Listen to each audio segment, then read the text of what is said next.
Joining us live out of the Second Mount Carmel Church in Appling, where a lot of those victims went to church, but they were so much more than just church members, Ash.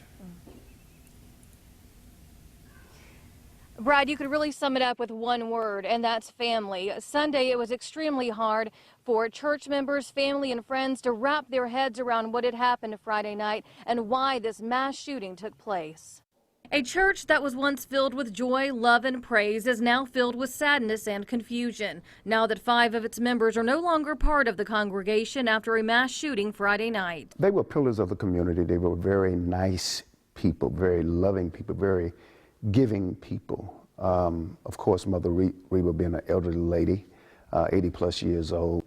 She was the mother not only of the church, but she was the mother of the community. Pastor Eccles Miller tells me about each of the missing members of his church who were more like family. Mr. Dent, Roosevelt Dent, we call him Uncle Dick, he was a wise man, and he has left a legacy for a lot of young brothers to follow behind.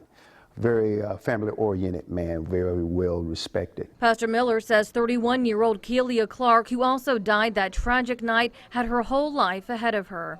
Keelia, she was a nurse. She was a student, had just recently graduated from nursing, and she was actually working in one of the local hospitals. And she had been planning to get married in October. Lizzie Williams and Shelley Williams have been a part of the Second Mount Carmel Baptist Church in Appling before Miller became a pastor there 9 years ago. They also lost their lives on Johnson Drive. When we talk about Shelley Williams and Lizzie Williams, have been members here all of their lives. They lived right up the road, and they were family people. Both of them were retired and well respected in the community. Pastor Miller says as he looks out over the congregation, he'll always be reminded of that devastating night. But he adds the only thing he and others can do right now is put their faith in the Lord's hands. Just pray and put your trust in God, because he has all the answers. There's nothing that we can do to change anything. But the only thing that we can do is trust God, because he will never leave us, nor shall he ever forsake us.